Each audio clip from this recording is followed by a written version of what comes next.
So I found some crucial safety advice that I think we should all check out. Let's have a look.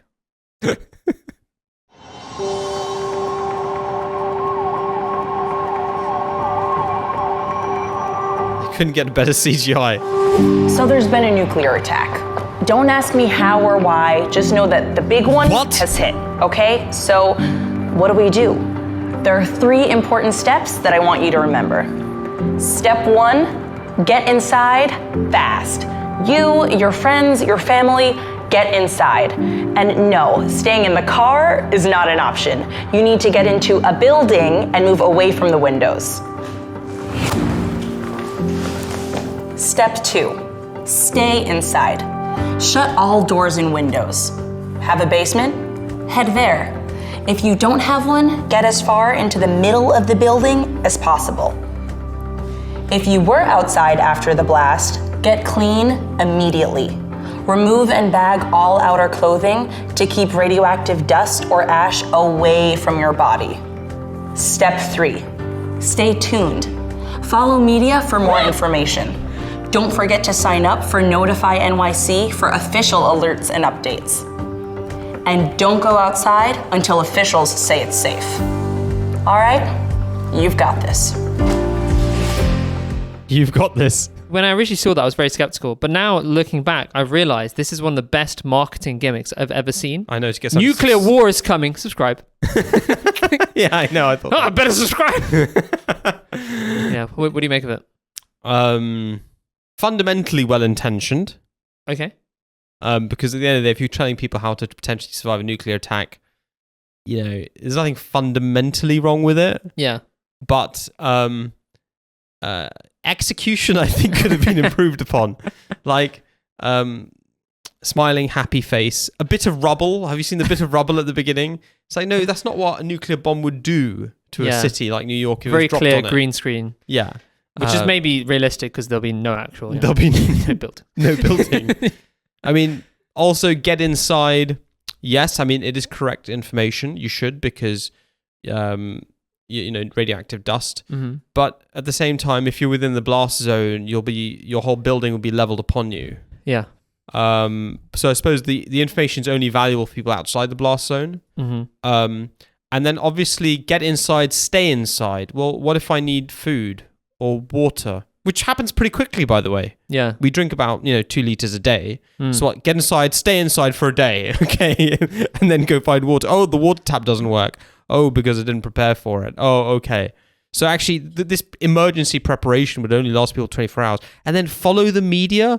Oh, follow the authorities. Oh, which authorities would those be? Oh, yes, the authorities that got you into the situation of having a nuclear bomb dropped on your head in the first place. Yes, follow them. Okay, well, I mean, maybe until the authorities tell you to go outside, that's true. You should follow what the authorities say. Yeah, but at the same time, fallout from radioactive nuclear waste is. I think they've got quite a few views from this, so they may be able to fund a bigger research team to give us more tips as time goes on. Because I'm not sure get inside and stay inside took them that long to conjure up.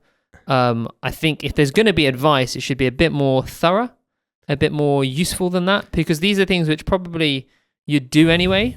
You wouldn't be like, well, I'm just going to have a picnic. Well, no, I think people aren't aware of the fact that when nuclear fallout occurs, you might have radioactive dust upon you, especially our generation. I mean, previous generation, they'll know. You have to tape up the windows and stuff, don't you? Yeah, you can't let air get in, and you basically have to live indoors and away from the windows, so they're right in all counts. But you can't live indoors indefinitely if you don't have provisions. Yeah.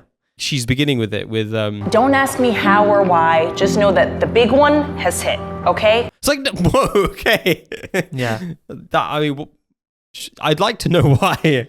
Well, that's a good point. How? I mean, I suppose a missile, Yes, there's a sense of inevitability in actually in our society that like wars are inevitable. Like, a massive conflict with Russia just has to happen. A conflict with China has to happen. It's like, well, it's not inevitable. Maybe if we act in a different way, we can avoid these calamities. And in fact, we did. In many respects, the world did turn back, and it's through dialogue and through genuinely seeing the other side. I mean, like, Ronald Reagan, say what you want, and it wasn't just him, but him and Gorbachev actually did properly meet, and they both came together, and they actually started making progress. Yeah. And Russia was a country which, in reality, was a genuinely different world to ours in the West, in the sense of it actually lived under a different ideology, very destructive ideology.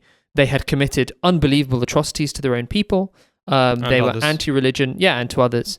Like there was such a greater difference between us and, for instance, modern day Russia and China. So there were Soviet Russia. There was a greater difference between us and Soviet Russia. Yeah. No, yeah, I mean between us and Soviet Russia compared to us and versus modern day Russia and China. Yeah. So it's surprising, and perhaps quite telling, that today it almost seems like peace is less likely to happen because of the quality of the leadership and the amount of hatred, demonization, and misinformation that people take on board. That's what I find macabre about this video, because it's kind of starting with the topic of a nuclear bomb has hit. Yeah. Don't ask why or how. I mean, surely it would be more productive perhaps to make videos or to take actions which would decrease the likelihood of a nuclear bomb falling on your head. Yeah. Don't take the nuclear bomb falling on your head as a given. Try and change the world. Try and do things which might, change the trajectory of the world. And instead, all of the media, which she lauds as the sources of information and the means by which people will be able to stay safe after a nuclear bomb, that media is cheerleading on a war. At full guns blazes, a war between Russia and Ukraine. Yeah. And that media is holding the government to account, not by saying, why are you sending arms to an active war zone? The Khalifa of the Ahmadiyya Muslim community, this was one of his points in the pathway to peace. He laid out a step-by-step plan, step-by-step policies which governments should enact if they want to avoid nuclear war. And one of them was, do not send arms to places under active conflict. And the UK, the US, Europe just threw that out the window, decided to just send arms to an active conflict. And instead of holding them to account, the media is cheerleading it, saying, why aren't you sending more? You should send more. Yeah. We should have further war. We should have further death and destruction. Yeah, it's like a race to the bottom. Yeah, that's very, very tragic. And, I guess in one way, you can't really blame this channel per se, Emergency NYC. They're not going to do videos on politics. I know. But at the same time... We're not blaming them. I mean, it's a good endeavor in a sense. There's no... It's not like this is one video in a wider milieu of the media talking about how we can turn back from war. Yeah. There isn't that. There isn't. There's just we need to go harder and further and faster. Yeah. Which is, unfortunately, we're heading towards a time when we may, God forbid, pay the price for that. So it's tragic that this is the kind of advice that you get. Yeah. The nuclear war is something of an inevitability. Yeah. I think it does feel like we've lost, and obviously our generation never experienced that in the Cold War, but our parents' generation did. That kind of genuine, real fear of war and an understanding of the gravity of what nuclear war is. Well, World War II was still within living memory, 50 years ago. Total war was, yeah. Total war. And there was that fear of nuclear war. But I guess as time goes on, if something doesn't happen, it's a great fallacy which I see in so many arenas now. If you think something hasn't happened before, you think it won't happen again. Yeah. It's like COVID. No one thought it was really going to have like a worldwide pandemic like we did with the Spanish flu, and then it happened. It's like with economics, people are thinking, well, if we have a recession, it's going to be small, and then you rebound. Yeah, like 2008, wasn't it? I wasn't affected that badly. Great, yeah. The house prices went down. I got a good mortgage actually out of the end of it. I've had that. Which was it was terrible for people who are not like that, but also there's also been the Great Depression before, and there's all that just because we haven't experienced total economic collapse doesn't mean it can't happen. I think of it like a person, like an organism. If you think of an organism, it has a life cycle and it has a lifespan, and the rate of change is incremental, but it does add up. So a physiological insult, a cold, at 30, well, you barely feel it. At 50, you probably barely feel it, maybe a few more days. At 60, you might feel it more. But by the time you get to 70, 80, something which, you might have just shrugged off in the past, that same insult suddenly can become devastating to you and can actually lead you to even die. Yeah. I mean, you got a viral illness. I saw that only recently in hospital. I had a patient who, fell off his motorbike, splenic laceration and, pulmonary contusions and all kinds of issues. And he was just completely with it, completely fine, sitting in his bed, and, he was not affected by it in the sense of long-term harm. And he was up and mobilizing within 24 hours. Yeah. And then the person opposite him was an old man who'd just fallen out of bed and broken his hip and was completely immobile. Right. So I said that to him. I said, it's all very well, you're young and hip now, but at the end of the day, you're going to get old, and as you get older, you're going to have more of these insults, and it's going to be too much for your body to bear. So the same shock in a more senile environment, or to a more senile organism can collapse it. So bring that back to this. What's that got to do with this? It's something which, I'm just talking about there, the fallacy of it hasn't killed me before, therefore it won't kill me again. The fallacy of because this hasn't been an issue yet, it's not going to be an issue.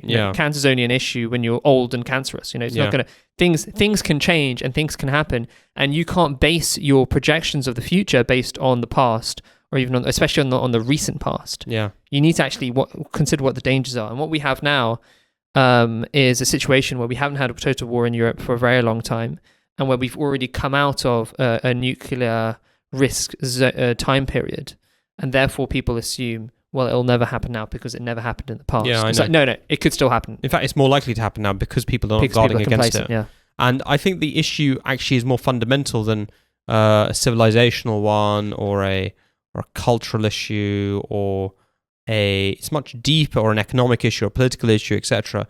It's a moral and a spiritual issue. And people, because they've neglected their moral and spiritual aspects of themselves, the natural consequence of lack of spirituality is a degeneration of morality, because morality is dependent ultimately upon accountability, because we are, as human beings, require accountability to maintain moral standards over time. And when you let that slip with the loss of a belief in God, you get a loss of moral standards. Consequence of a loss of moral standards is a loss in the quality of the people's moral character. In a democracy, that manifests with the loss of the morality of the leaders that we accept and the leaders that we want. And then when you get evil leadership, or leadership that is immoral, corruptible, and are self-serving, what do you get? You then get them behaving in ways on the international stage as they behave in their personal life. Yeah. And then those individual nations behaving in those particular manner, results in the formation of selfish blocs, results in conflict between nations. And that's exactly what's happened, basically. It's exactly what's happened to a T. So how can we turn back from that? I think the only way we can do so is to recognize the person whom God has sent into the world, which is Mirza Ghulam Ahmad, to bring the world back towards a belief in God. And he did that not through conjecture, but by by demonstrating signs that God still exists, prophecies, fulfillment of prayer. And he said that if you undertake this particular path in your spiritual life, then God himself will show you his signs of his existence personally. And when you become convinced of God's existence, then you become convinced of the existence of a being who will hold you to account. And that is the only moral restraint. This notion that human beings can live without a belief in God as an accountable force is immature, I think, and naive. And consequently, when you lose that moral restraint, and the societal systems of accountability break down as well due to civil unrest or policies or war or whatever, the consequence is you have individuals who do not feel that they are accountable to anybody. Yeah. Right? And you often have that at the leadership level. Yeah, I mean, at the Caliph of the Ahmadiyya Muslim community, many years ago now, actually, released, I think it was 11 steps, which he from his talks. One of the key ones was, belief in God, and the others were more moral steps, because you can technically do those actions. It's just a question of, do you have the motivation to? Without the motivation to, most people don't, as we see. But even regardless of that, the world leaders should do their best to actually turn back from war. But as you say, they're too corrupted, unfortunately. They think it will never happen. And their motivation is to kind of keep their poll numbers up and to make sure that they don't say anything against the grain in political circles. Yeah, the sad thing is that if you look at the world as a whole, and you look at the people in poorer parts of the world, they vastly outnumber the people in what Putin called recently the golden billion.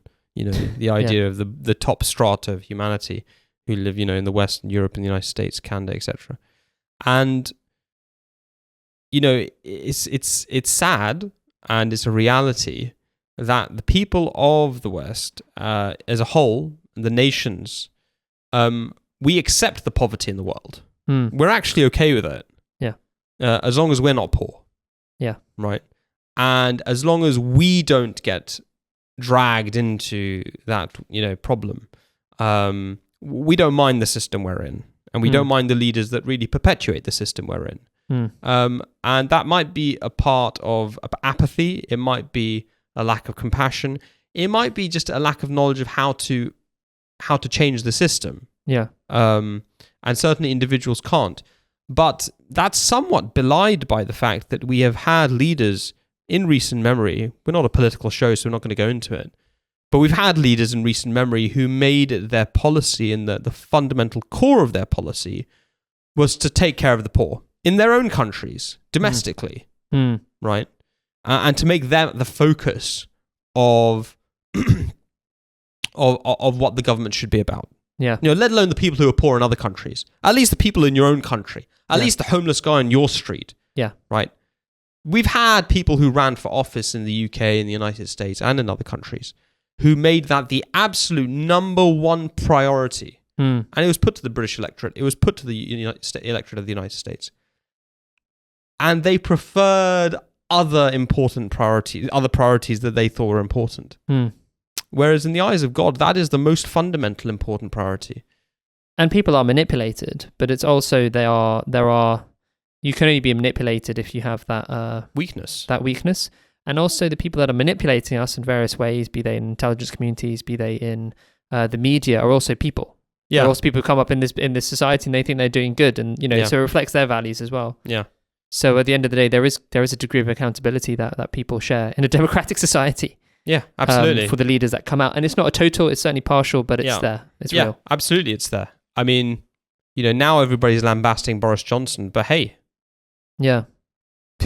We voted for him as a nation. Yeah. Yeah. So that's you can't the people are also accountable as a nation for their leaders.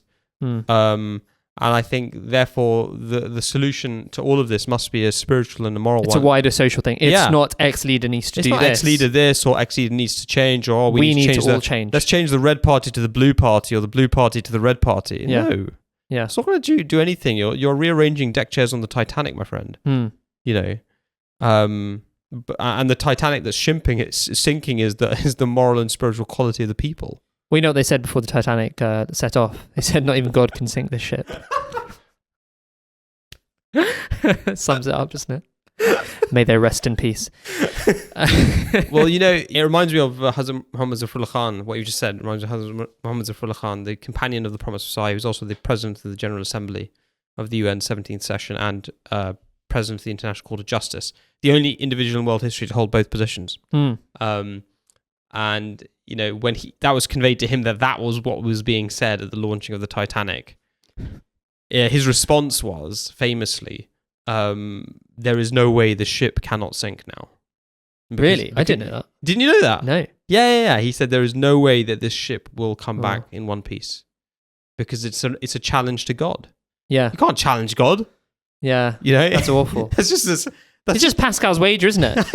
No, it's not Pascal's wager. No, it's like the opposite of that. Yeah, it's like you should at least take Pascal's wager, or at least not, Pascal's wager is believe just in case God exists, Yeah. You don't want to get up there and then you figure you were wrong. So just say you believe in God and nominally do it at least. I mean, this is going the opposite of it. Yeah. That just reminded me of that. But I think to some extent, that attitude that the Titanic set off with, and it's a good point to finish on, I guess, that attitude that the Titanic set off with is, as a person who's been born in the West, raised in the West, educated in the West, works in the West, everything in the West, okay, that attitude infuses and suffuses every aspect of our culture. Every single aspect of our civilization and culture is that we are at the top of world history. We are the most advanced. We are the most culturally superior. We are the most technologically brilliant. There is no way our civilization can collapse. And we are the empire which will never fall. And we should have taken a lesson from the fall of communism. And, our civilization of the West is it's in tonal decline now. Yeah. Right? And we're about to witness potentially a horrifying end through a catastrophic nuclear fallout and destruction. Yeah. And the previous video we made on Gog and Magog, that's what it says in the prophecies. That's what the Bible says in its prophecy, right? It says that Gog would be destroyed by God. We explained why that refers to communism. And then it says, upon Magog and those who dwell carelessly in the isles, God shall send a fire upon them. Yeah. And we went through that whole prophecy in detail. And it's a very detailed prophecy, which talks about that and shows that. So, but at least now we know to go inside. Oh, and stay inside. Oh, and stay inside. Yeah. Yeah. And to follow Emergency NYC. Yeah. Yeah. Because YouTube channels will be running and the servers will be there. And, people will still be commenting and liking things. They won't be thinking to themselves, I don't know. This is bad. Hashtag World War 3. Yeah. They won't think, actually, I've got no water. There's no water in my tap. There's no food. The windows are all blown out. Oh, there's a guy coming through the window with a shotgun. Oh, he just shot my family. None of that's going to happen. We're going to be texting and tweeting about things. Yeah. Very sad. Subscribe to Rational Religion for more World War 3 updates. Hey, thanks for watching the video. My name is Razik, the editor of this channel. If you like this content, leave a like, comment, as we like to see the debates that get sparked, and make sure you're subscribed. And if you want to see more content like this, please check out these videos that are appearing next to me right now. Peace be upon you.